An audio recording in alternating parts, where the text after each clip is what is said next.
अभी से लगभग 2 साल पहले ऑस्ट्रेलिया में एक भयंकर आग लगी। इस आग की वजह से वहां के जंगलों में रहने वाले 50 करोड़ एनिमल स्पीसीज की डेथ हो गई।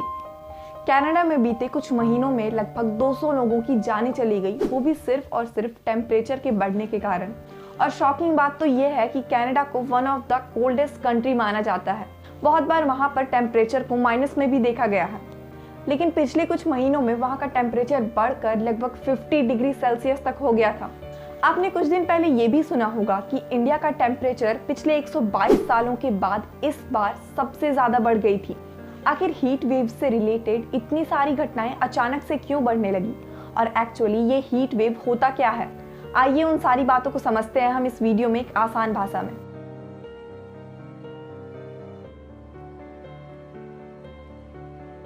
हेलो, मेरा नाम है दिया और आप मुझे देख रहे हैं जिज्ञासा यूट्यूब चैनल पर। हीट वेव और क्लाइमेट चेंज, इन दो टर्म्स को आपने बहुत बार सुना होगा, बट एक्चुअली इसका मतलब क्या है? बाय डेफिनेशन, अगर किसी जगह का टेम्परेचर 4.5 डिग्री या उससे ज़्यादा बढ़ जाता है तो इस कंडीशन में ऐसा कहा जा सकता है कि वो जगह हीट वेव की चपेट में आ गई है। कुछ महीनों पहले inter governmental panel for climate change यानी कि IPCC की रिपोर्ट आई, जिसमें एक डेडलाइन दी गई कि अगर आगे आने वाले समय में ह्यूमंस ने अपने आदतों में बदलाव नहीं किया तो अगले 20 सालों में हमारे प्लेनेट का टेम्परेचर नॉर्मल टेम्परेचर से 1.5 डिग्री बढ़ जाएगा और हम अपने इकोसिस्टम में एक इरिवर्सिबल डैमेज कर देंगे। यानी कि एक ऐसा डैमेज जिसको हम शायद से फिर कभी ठीक ना कर पाएं। वो सारी घटनाएं, चाहे वो ऑस्ट्रेलिया के जंगल में लगी आग हो, कनाडा का टेम्परेचर राइज हो या इंडिया में आ रहे भयंकर डिजास्टर हो, ये सब क्लाइमेट चेंज का नतीजा है। लेकिन आखिर कैसे ह्यूमंस के कारण अर्थ का टेम्परेचर राइज कर रहा है? एक्चुअली होता ये है कि सन से आने वाली लाइट और हीट को अर्थ थोड़ा सा एब्जॉर्ब करती है और थोड़े से हीट को वो वापस से यूनिवर्स में रिफ्लेक्ट कर देती है। लेकिन हमारे एटमॉस्फेयर में प्रेजेंट बहुत सी एटमॉस्फेयर गैसेस जैसे कि CO2, NO2, मीथेन, क्लोरोफ्लोरोकार्बन इस एनर्जी को एब्जॉर्ब कर लेते हैं और अर्थ इकोसिस्टम के अंदर ट्रैप कर लेती है और इसको वापस से स्पेस में रेडिएट नहीं होने देती है।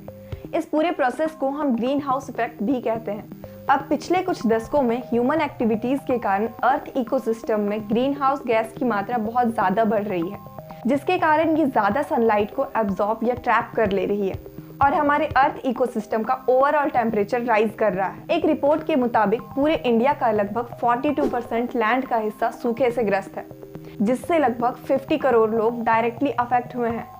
एक और रिपोर्ट के मुताबिक साउथ इंडिया में 2016 से 2018 के बीच पड़ा सूखा पिछले 150 सालों में सबसे वर्स्ट था। और ये कोई एक या दो घटना नहीं है जहां हमें नेचर के ऐसे क्रूअल बिहेवियर देखने को मिलते हैं। क्लाइमेट चेंज का डायरेक्ट इफेक्ट हमारे समुद्र, मौसम, फूड और हेल्थ पर पड़ता है। 2022 में सिर्फ हीट वेव के कारण लगभग 100 लोगों की डेथ हुई है। एक स्टडी के अकॉर्डिंग लगभग 5 लाख डेथ्स पर ईयर सिर्फ क्लाइमेट चेंज के कारण होते हैं। बट हमारी क्लाइमेट अचानक से इतनी तेजी से क्यों बदल रही है? इसमें आखिर दोष किसका है? वेल, जाहिर सी बात है कि इसमें दोष हम ह्यूमंस का है। फैक्ट्रीज से निकलने वाला धुआं सबसे बड़ा रीजन है हमारी क्लाइमेट चेंज का। 2018 के एक डाटा के अकॉर्डिंग लगभग 90% कार्बन डाइऑक्साइड सिर्फ फैक्ट्रीज के कारण उत्पन्न हुई है। इतनी भारी मात्रा में हुई इंडस्ट्रियलाइजेशन के कारण एटमॉस्फेयर में बढ़ रही ग्रीन हाउस गैसों की मात्रा बेहद डराने वाली है। दूसरा रीजन है डिफॉरेस्टेशन, यानी कि बड़े स्केल में हो रही जंगलों की कटाई। एक डाटा के अकॉर्डिंग सिर्फ इंडिया में 2001 से 2021 तक लगभग 3,71,000 हेक्टेयर एरिया के जंगल की कटाई हुई है। ये एरिया पूरे गोवा स्टेट जितनी बड़ी है। 2018 के डिफॉरेस्टेशन मॉनिटरिंग प्रोग्राम के अंतर्गत सैटेलाइट द्वारा कंपाइल्ड डाटा से ये पता चलता है कि सिर्फ 1 से 2 सालों के दौरान लगभग 7,19,000 हेक्टेयर एरिया में लगे अमेज़न रेन फॉरेस्ट की कटाई हुई है।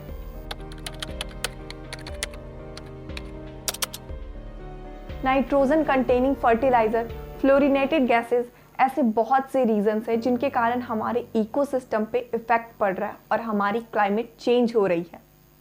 बट अब सवाल ये उठता है कि क्या हम इसे ठीक करने की कोशिश कर रहे हैं या कोशिश करना भी चाहते हैं या नहीं, और आखिर हम कितने सीरियस हैं और पूरे वर्ल्ड की गवर्नमेंट कितनी सीरियस है इस बात को लेकर। आइए बात करते हैं कि हम क्या कर सकते हैं और पूरी दुनिया की अलग अलग सरकारों ने क्या किया है। क्लाइमेट चेंज के कारण पिछले कुछ सालों में हुई इतनी तबाही के बाद बहुत से देश के अलग अलग सरकारों ने इसे सीरियसली लेना शुरू किया है और इसी बीच बहुत से समिट्स और इवेंट्स को भी ऑर्गेनाइज किया गया, जिसमें से एक ऐसा ही समिट है COP26 समिट। इसमें लगभग 200 अलग अलग देशों ने पार्टिसिपेट किया और जिसमें बहुत से इंपॉर्टेंट डिसीजन भी लिए गए, जिसमें से एक बहुत ज़रूरी डिसीजन था नेट कार्बन एमिशन को ज़ीरो कर देना। COP26 समिट में Indian prime minister Narendra Modi ने बहुत से इम्पॉर्टेंट गोल्स को इंडिया की ओर से बाकी देशों के सामने रखा, जो कि बहुत इम्पॉर्टेंट है। इसमें पहली चीज़ जो प्रधानमंत्री जी ने बताया कि 2030 तक इंडिया का 50% एनर्जी एक रिन्यूएबल एनर्जी सोर्स से प्रोड्यूस होने लगेगी। दूसरी गोल उन्होंने बताया कि 2030 तक इंडिया अपने कार्बन एमिशन में 1 बिलियन टन तक की कमी कर लेगा। थर्ड गोल है कि 2030 तक इंडिया के पास 500 billion ton non fossil energy की कैपेसिटी होगी। ऐसे बहुत से छोटे छोटे गोल्स को फॉलो करते हुए इंडिया का गोल 2070 तक नेट ज़ीरो कार्बन एमिशन तक पहुंचने का है। अब ये सारी गोल्स प्रॉमिसिंग तो बहुत ज़्यादा है, बट देखने वाली बात तो ये है कि इन पे इम्प्लीमेंटेशन कैसा रहता है। और यहाँ थोड़ी सी जिम्मेदारी तो हमारी भी बनती है कि हम जितना हो सके उतना अपने एनवायरनमेंट को साफ रखें और जितना हो सके उतने पेड़ पौधे लगाएं। इस वीडियो में बस इतना ही। मिलते हैं आपसे अगली किसी वीडियो में। तब तक के लिए हमारे चैनल जिज्ञासा को सब्सक्राइब ज़रूर कर लें और हमें इंस्टाग्राम पे फॉलो करना बिल्कुल ना भूलें। Thank you.